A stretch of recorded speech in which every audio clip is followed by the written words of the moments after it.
皆さん、こんにちは。今日ご紹介する本は、皆さんの、忙しい、時間がない、という悩みを、たった一冊で解決してくれるすごい本です。その名も、取っ払う、自分の時間を取り戻す、完璧な習慣。著者は、Google で活躍していたジェイク・ナップさんと、ジョン・ゼラツキーさんです。この本は、私たちの生活をよりシンプルに、そして本当に大切なことに時間を使えるようにするためのヒントをたくさん教えてくれます。この動画では、この本の中から特に皆さんに知ってほしい大切なポイントを3つに絞ってご紹介します。また、私がこの本を読んで、これはすごいと感じた部分や、実際に試してみた感想もたっぷりお話ししますね。最後まで見れば、今日からすぐに始められる自分の時間を取り戻すヒントが見つかるはずです。本の重要な3つのポイント紹介。ポイント1、毎日のハイライトを決める。この本で一番芯に残ったのは、毎日たった一つ、一番やりたいことを決めるという考え方です。私たちは毎日やらなければならないことや、やらないといけないことに追われていますよね。あれもこれもやらなきゃと焦って、結局何も手につかないまま一日が終わってしまうことも多いと思います。でもこの本は、そんなにたくさん頑張らなくてもいいよと教えてくれます。朝起きたら、まず今日一日でこれだけは絶対にやりたいという一番大切なことを一つだけ決めるんです。それがハイライトです。例えば、ずっと読みたかった本を30分だけ読むこと、友達と会ってゆっくりおしゃべりすること、趣味の絵を描くことなど、どんなことでも OK です。このハイライトを一番最初にやると、その日一日がなんだか充実した気持ちになります。たとえ他のことがうまくいかなくても、今日はこれができたという達成感が生まれるからです。この部分を読んで、私はいつも完璧にやろうとしすぎていたんだなと気づきました。毎日のドゥリストがどんどん増えていって、結局どれも中途半端になっていたんです。でもハイライトという考え方を取り入れてから、一日がすごく楽しくなりました。たった一つに集中するだけで気持ちがとても楽になったんです。ポイント2、無限のやりたいことから抜け出す。2つ目のポイントは、スマホやパソコン、SNS の無限に続くという特徴から抜け出す方法です。私たちは気づけばついついスマホを見て、時間がどんどん溶けていってしまいますよね。新しい動画を見たり、ゲームをしたり、SNS をチェックしたり、もっと面白いものがあるかもと探し続けるうちに、本当にやりたかったことができなくなってしまいます。この本はそんな無限ループから抜け出すための具体的な方法を教えてくれます。例えば、 SNS をチェックする時間を決める、通知をオフにする、使わないアプリは消してしまうといった簡単なルールを作るだけでも驚くほど効果があります。実際にこの方法を試してみたところ、本当にすごかったんです。私は寝る前にスマホを触るのがやめられなかったんですが、この本に書かれている方法で寝室にスマホを持ち込まないようにしてみました。すると、寝る前に本を読む時間が増えて、ぐっすり眠れるようになりました。本当に自分の時間が戻ってきた感じがして、すごく嬉しかったです。ポイント3、時間をデザインする。最後のポイントは、自分の時間を自分でデザインすることです。多くの人は周りの人に合わせたり、仕事や学校のスケジュールに追われたりして、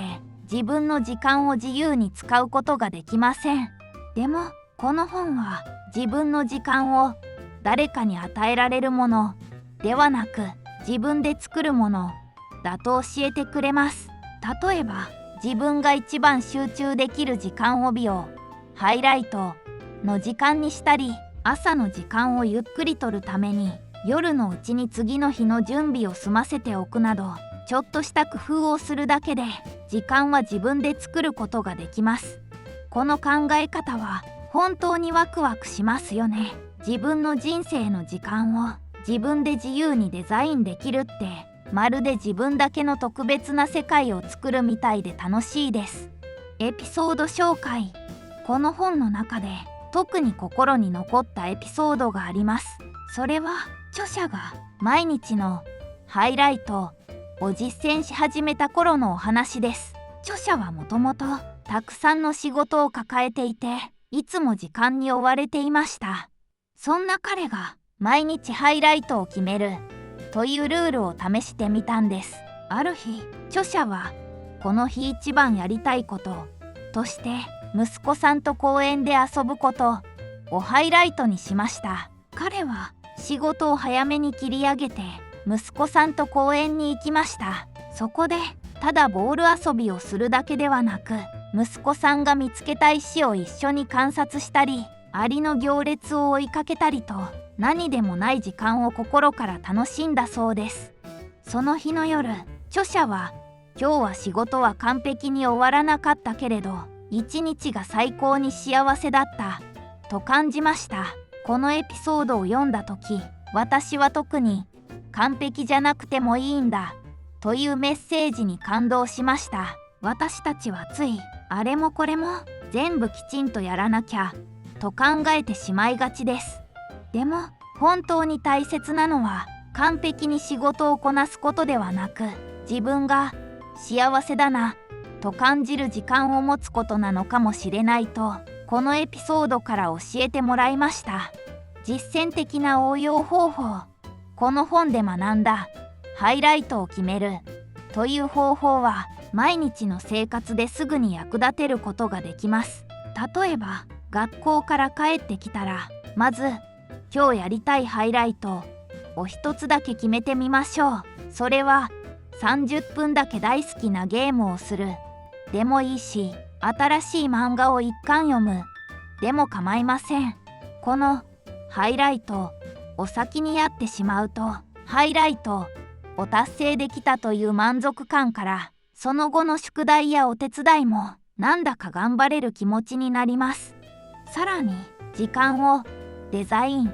するという考え方もとても面白いです。自分の時間を誰かに決められるのではなく、自分はどう過ごしたいかを考える習慣が身につきます。私はこの本を読んでから朝の時間を少し早めて大好きな音楽を聴く時間を作りました。たった10分間だけでも好きな曲を聴くだけで、その日一日が気分よく始められるようになったんです。以前はやらなければいけないことに追われて、いつも時間に焦っていました。でもこの本を読んでから毎朝一番やりたいことを一つだけ決めるようになりました。朝に好きな絵を描く時間を取るようにしたら、心が落ち着いて、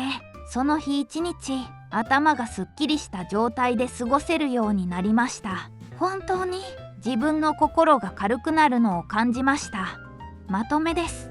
この本は毎日の忙しさや時間が足りない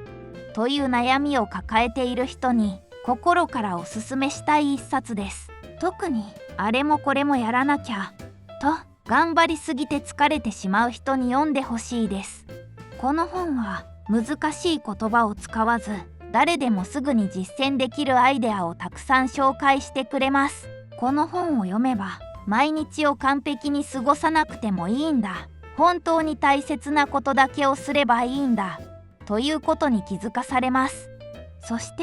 自分の時間を自分で選んで、より幸せに過ごすためのヒントが見つかります。この本は単なる時間の使い方を教える本ではなく、私たちの生き方そのものを見つめ直すきっかけをくれる本当に素晴らしい本だと思います。読めば読むほど心が軽くなり、明日からまた頑張ろうという気持ちになれます。皆さんいかがでしたでしょうか。今回ご紹介した取っ払う自分の時間を取り戻す完璧な習慣は、私たちに時間がないと悩む毎日から抜け出して本当に大切なことに時間を使うためのヒントをくれる一冊です。この動画をきっかけに少しでも自分の時間を取り戻したいなと感じてもらえたらとても嬉しいです。この本を読んだことがある方はぜひあなたの感想や実践してみたことをコメント欄で教えてください。皆さんのハイライトや時間の取っ払い方